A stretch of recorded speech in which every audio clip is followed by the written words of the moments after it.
How we doing today, folks? About 3 years ago, this white oak trunk was delivered to me, and it's the base of the tree. There were 3 stems coming off of it, and it's about 39 or 40 inches in diameter.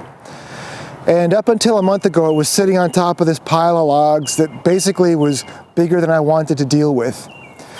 So over the last month or so, I've been trying to kind of clean up the larger stuff in my backyard, and this is the last log I've got to go through. I've started watching a lot of videos about milling wood. I have the Logasol Big Mill Basic, and I'm pretty sure somebody with a Granberg mill and a big fat bar could mill this log into some beautiful slabs.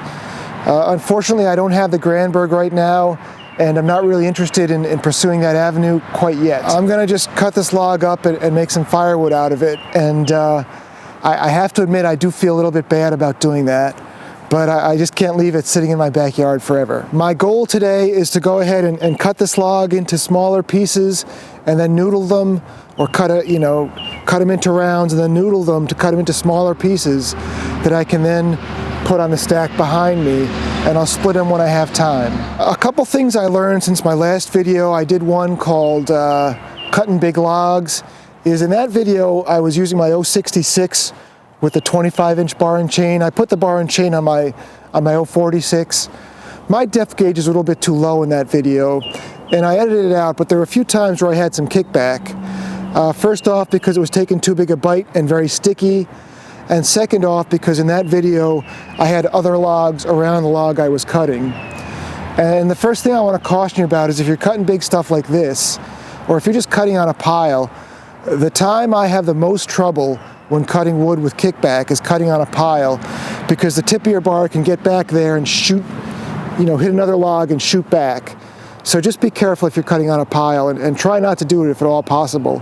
What I usually do now is I'll just roll the logs off the pile, make sure I have a lower kickback chain if I'm on a pile, but I'm just extra careful on a pile, because that is always when kickback happens for me. So I went and got these 2 wedges. So once I get through the log most of the way, I'll go ahead and put these wedges in the log and see if we can hold the cut open and then finish the cut. Before I start the saw, I just want to show you, I went through and I marked this log 16 inches on center, because I don't know if it happens to you guys or not, but it seems to me every time I cut bigger wood, the scale is so off, I end up cutting the pieces way too big.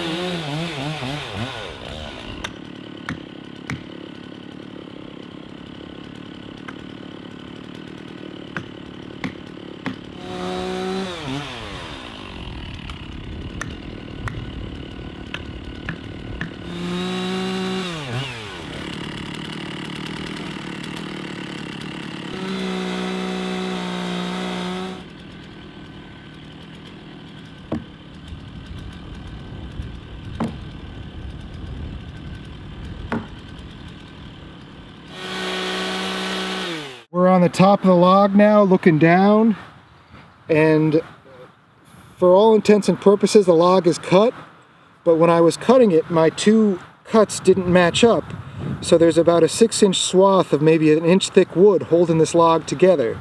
So I just need to come back with my saw and saw that little piece right below my finger there. There's a little bit of wood there. Just saw that, and the log will be free. Unfortunately, I did touch the ground with the saw when I was cutting the bottom, and it's just dull. It wouldn't even cut butter right now. So I need to go touch up the edge on that, come back, and we'll finish that cut. Unfortunately, this is probably going to just look like a dull shot of my chain. And I try very hard not to preach on my YouTube channel. But guys, if you do one thing, learn how to hand file a chainsaw. I know there are some great machines out there that can do it quicker. I don't think they can do it better, and I don't think by the time you take the chain off and put it in a machine, I think you can hand file it just as quickly. And if you're a good hand filer, you're going to keep up with your sharpening, so you'll never have to put it on a machine because you lost the chain a ton.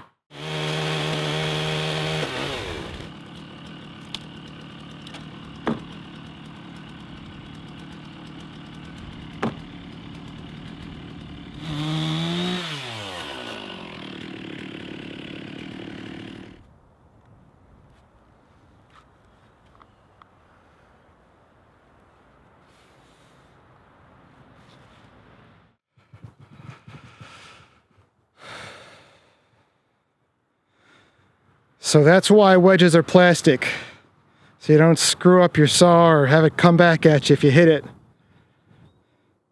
The lesson we learned in this cut is I got to be real careful and make sure they line up so I don't have to go through that mess again.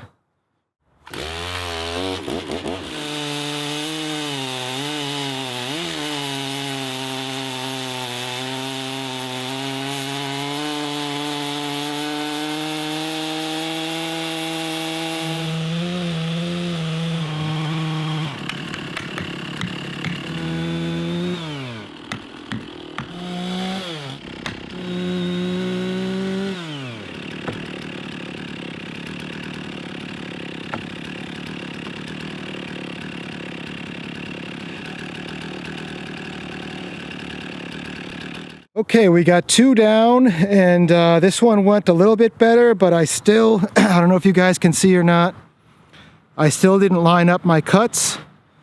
I didn't chew up the wedge this time. I guess that's a better news.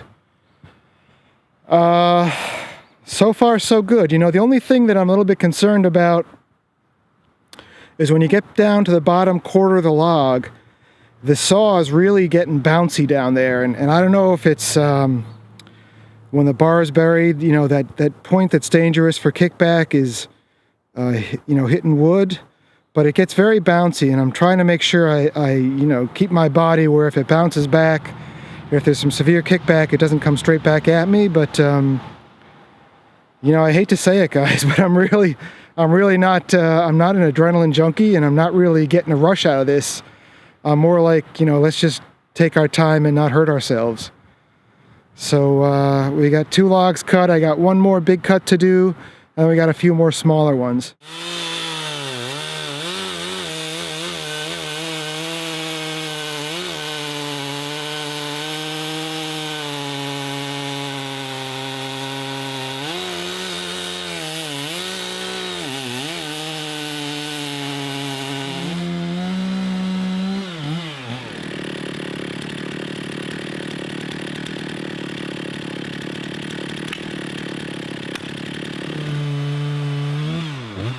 Okay, this was the best by far. It almost seemed like I knew what I was doing.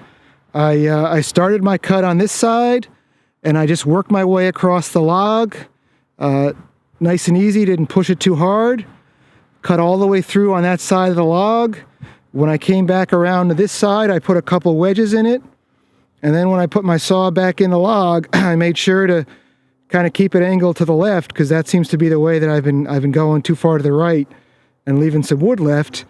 And as I was cutting down, the log literally just dropped and slid across. So hopefully I'm getting better at this. I am going to go ahead and top off the fuel in the saw. I think I've been staying out of the dirt. I should be okay with my teeth, but I might just run a file 1 or 2 strokes across just to keep that edge nice and crisp. And we'll come back and keep moving.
Okay, so those last 3 were relatively small, and they went pretty smoothly.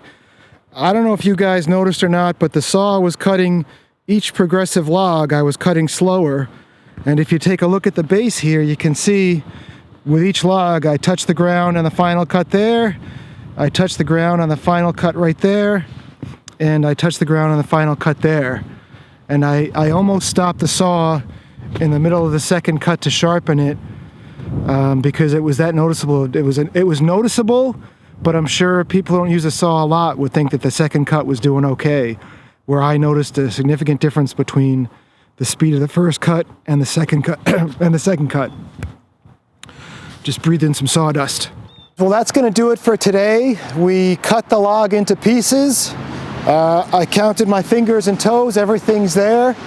I'll be honest, it wasn't really my fingers and toes I was worried about. I was worried about my head, about that bar shooting back at my head.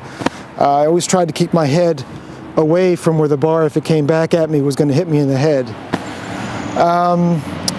There's a channel I watched, and it's called Human, and he made a video, and he calls the video, Today We Brought Our D Game, something to that effect.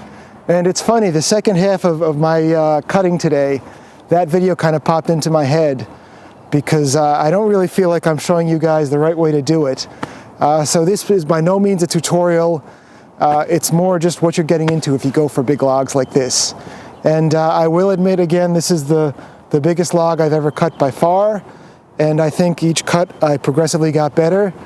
And it wasn't pretty, but we got the job done. That's going to do it for today, folks. Thank you and have a wonderful day. We'll see you soon. Bye-bye.